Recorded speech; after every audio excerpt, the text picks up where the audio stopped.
Hey students, it's Mrs. Orth, and we are going to have another awesome space and music lesson. Today we're going to learn about the Space Launch System, which is also called the SLS system, and that is part of the Artemis program. Let's learn about it now. This article is part of the NASA Knows Grade 5 through 8 series. In order to learn about the Space Launch System, we first have to learn about the Artemis program. What is the Artemis program? Artemis is NASA's new lunar exploration program, which includes sending the first woman and the next man on the moon. Through the Artemis program, NASA will use new technology to study the moon in new and better ways and prepare for human missions to Mars. Why is this program called Artemis? The first missions to take astronauts to the moon were called the Apollo program. In 1961, President John F. Kennedy challenged the nation to land astronauts on the moon by the end of the decade. NASA met that challenge with the Apollo program, landing the first man on the moon on July 20th, 1969. That program was named after a god of Greek mythology, Apollo. Artemis was Apollo's twin sister, and she was also the goddess of the moon in Greek mythology. When they land, Artemis astronauts will stand where no human has ever stood, the moon's south pole. NASA's new rocket is the Space Launch System, or the SLS. It is the most powerful rocket ever in the world. SLS will carry the Orion spacecraft with up to 4 astronauts riding aboard to lunar orbit. Then astronauts will dock Orion at a small spaceship called the Gateway. This is where astronauts will prepare for missions to the moon and beyond. The crew will take trips from the Gateway to the lunar surface in a new human landing system, and then return to the Gateway. When their work is finished, the crew will return to Earth aboard Orion. Before Apollo put the first human on the moon, the first Apollo missions launched to test the rocket and equipment. Before Artemis carries a crew to the moon, NASA will test the rocket and spacecraft in flight, then send a crew for a test flight. The Artemis 3 crew will visit the moon's south pole. No one has ever been there. At the moon, astronauts will search for the moon's water and use it, study the moon to discover its mysteries, learn how to live and work on the surface of another celestial body where astronauts are just 3 days from home.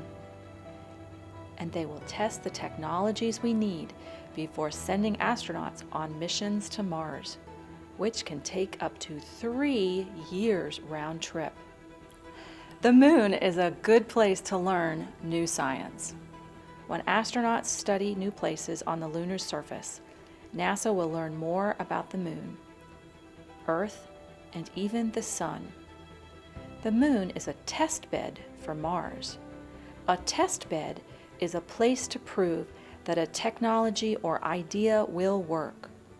The moon is a place to demonstrate that astronauts will one day be able to work away from Earth, on Mars for long periods of time.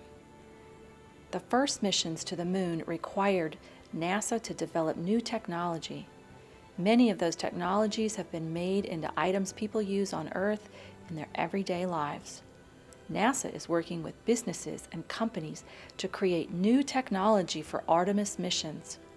Making new technology helps businesses grow and create more jobs on Earth. Other nations will work with NASA as partners.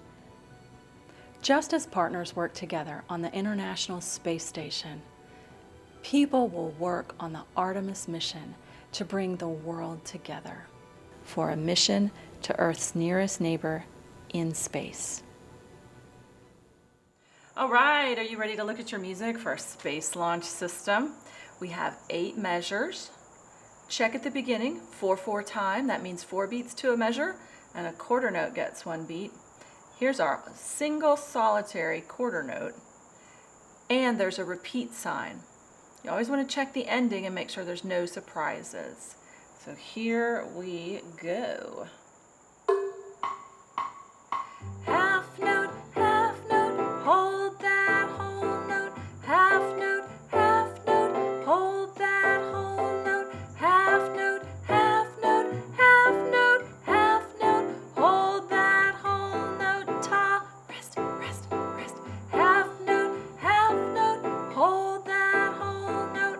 Half note, hold that whole note. Half note, hold that whole note. Ta, rest. Remember, when you pick up your recorder, your left hand is at the top.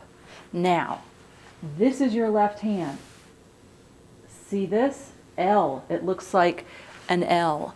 That goes at the top of the recorder. Thumb on the thumb hole. 1, 2, 3. This hand is just going to brace the recorder a little bit. If you have a thumb rest, your thumb's going to go underneath it, and you're going to just place your fingers to the side of the recorder. You do not want to cover up these holes unless you're going to use them. So you brace it right there.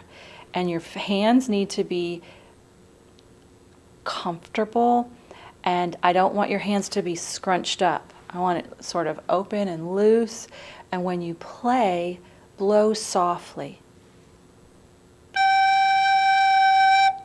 If you blow really hard, it's going to hurt your ears, and somebody's going to send you outside to practice, okay?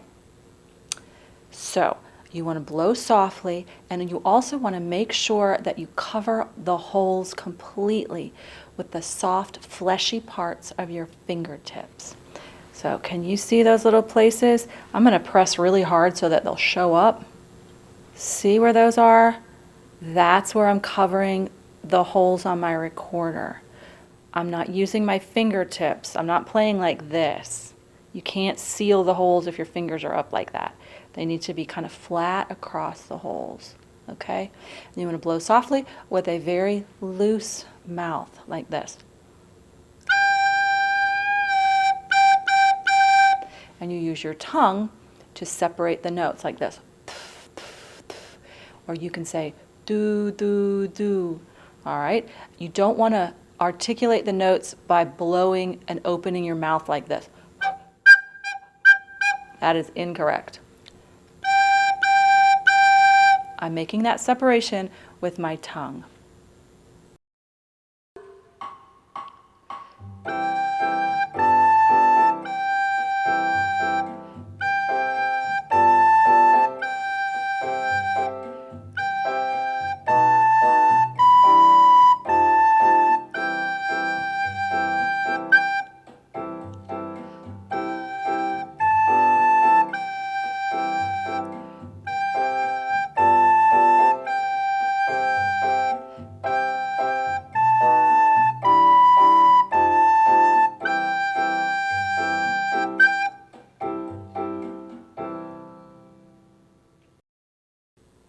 Hey students, thanks for coming along and learning about the Space Launch System.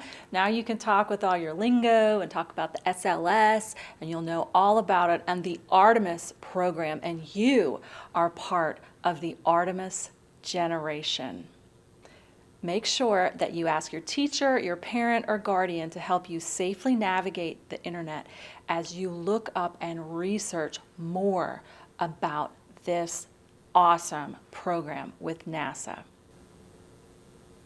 Remember, music matters, and so do you. See you next time.